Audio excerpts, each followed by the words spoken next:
Hey trail junkies, winter's here. Whether you're hitting the snowy trails, gearing up for some cold weather fun, or just tucking away your rig for storage till spring, I've got you covered. Today I'm sharing some quick winter maintenance and storage tips to keep your rig or Jeep in top shape no matter what your plans are. I know we're kind of a few weeks into winter now, but stay tuned and maybe I got some information that you didn't know about. So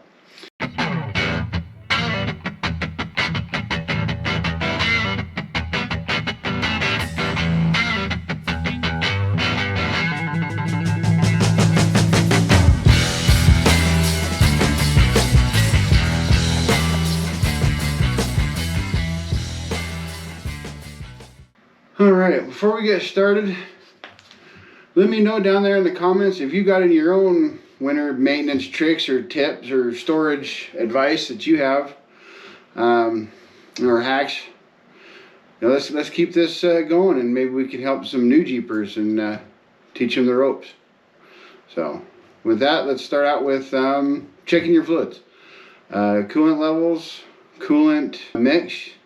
Whether it's hot or cold, you really want to have a 50-50 antifreeze mix. One that prevents freezing and two that prevents it from boiling over. Biggest thing right there. Your oil, you want to check your oil. Make sure you run the proper oil for your area. Some places get a little colder. You're going to want to run a little thinner oil. Places get a little hotter. You're going to run a little thicker oil. Just depends on what you're running, what your engine looks like, and the type of rig you're running. Windshield washer fluid is your next big thing. I like to run a Rain-X 2-in-1, or there's a couple of off brands that run a 2-in-1, which have the bug wash for the summertime as well as the de-icer for the wintertime. Makes it nice and easy. You don't have to change it around. You don't have to, drain it. Make sure it's switched out in the wintertime. You can just keep running it, and you run it year round. And then when you don't have to worry about your lines freezing, anything like that. Makes it nice, plain and simple. Next thing is to check your battery, check your charging system, check voltage, clean your terminals. That we got a good strong starting battery for the cold weather. I like to keep a small jump pack. In fact, I have one right here. This is just a NOCO style. And if I can find these, I'll share the links down in the description. I'm not really affiliated with them, but it's something that I've had for many years. It seems to work pretty good. It's nice and portable. You got your jumpers, which are separate. You got the main pack, which also has a flashlight. This one's pretty much dead. See, yep, there you go, see. So it works as a flashlight as well, and it does pretty good with jumping. The nice thing about this little NOCO pack is it's small, of course. It comes in a little package, and then, well, it seems to be missing.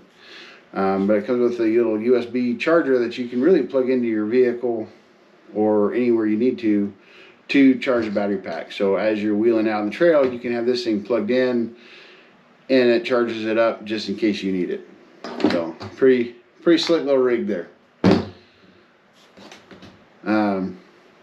And if you're storing your rig, a couple of things you want to consider. If you think you have any kind of parasitic draw, or you may have a parasitic draw, make sure you disconnect your battery and run something like a battery tender. This is a 1 amp, 1.1 amp charger, smart charger. These are really nice because they can do 6 volts lithiums as well as your standard 12 volt batteries, whether they're AGM or normal.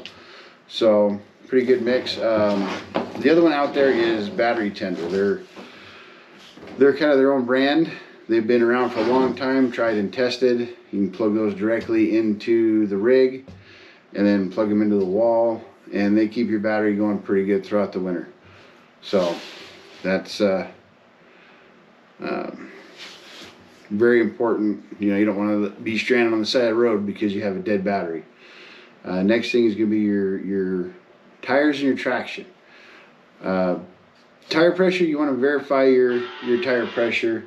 I know it's not as big a deal with most of our rigs because I know we run lower pressures for crawling, better traction in the snow and mud and whatnot. But if it's a daily driver / weekend warrior, you're going to want to just check those pressures. Cold air does have a tendency to reduce your PSI, so check it, and if you need a highway pressure, you can probably have to top off. As far as a type of tire, I know most of our rigs are running tires that are already rated for snow, whether it be extreme terrain or some kind of siped mud terrain, depending on your area, of course. If you don't get a lot of snow, don't really matter.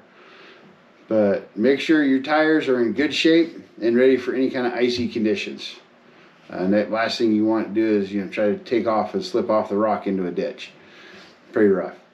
And then for any of my subscribers or viewers out there in the deeper snow areas, whether it be up in the northeast area or even the northwest area where you get a little bit more snow than most of us, you're going to want to probably have a set of tire chains when you're heading out into the really snowy trails. Most of you probably already know this, but some of you newbies out there, the 2 or 3 of you that might be watching, tire chains are a good thing to have, even if you have four-wheel drive. They're just going to give you better traction when it comes to snow, and it's just better all around. Next thing is protecting your undercarriage. If you're in a severely snowy area where they run that road salt all the time and you're always getting it up in your undercarriage, you're going to want to wash it off on the regular. This is going to help you prevent rust. I don't know if any of you have seen any of the major like areas off on the coast, especially like the eastern coast, northeastern coast. Those vehicles usually get eaten away by rust pretty quickly. So the other thing you can do to help prevent is apply an undercarriage protectant, and that just gives you an extra layer of defense, and it helps your rig last longer. Now, mind you, if you're storing it away, it's really not going to matter. And a few little tips for those of you that are storing your units, your rigs. First thing you want to do is fill your fuel tank. This is just going to help prevent any kind of condensation throughout the winter, getting created in your fuel tank and then causing you some starting issues or even running issues come springtime. I've seen water. Me personally, I had a Jeep Cherokee that decided that it was going to pull some condensation through the injectors and prevent the vehicle from starting due to that water freezing and plugging the lines. Real simple to fix. You run a bottle of heat or even ISO heat, which has an injector cleaner in it, and that'll usually clear it out pretty quick.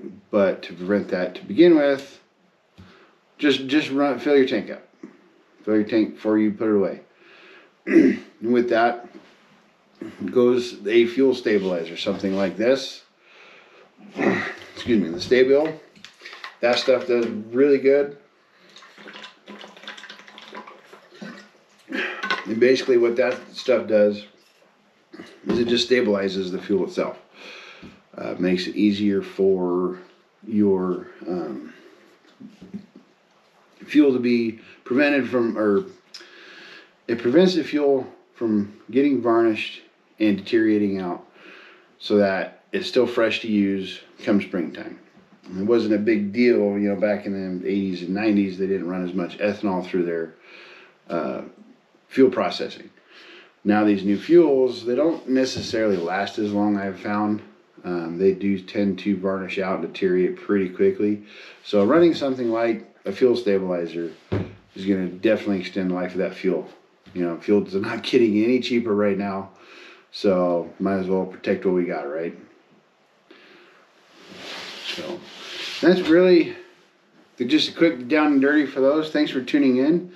If you found these tips helpful, hit that like button. Make sure you subscribe for more off-road content, as well as a few snow adventures hopefully this year. I've got a couple of videos from last year that I'm going to get edited and uploaded, so make sure you check those. And don't forget to share your winter off-road or storage tips in the comments. I'd love to hear about them, or if you got any cool winter wheeling adventures, snow wheeling adventures, let me know about those too. That's always cool. It's part of the off-road communities, being able to share your adventures with your fellow Jeepers or off-roaders. You know, we're all here as one big community. So also make sure and follow us on TikTok and Facebook and Instagram for even more adventures, as well as other little shenanigans. You never know what we're going to do.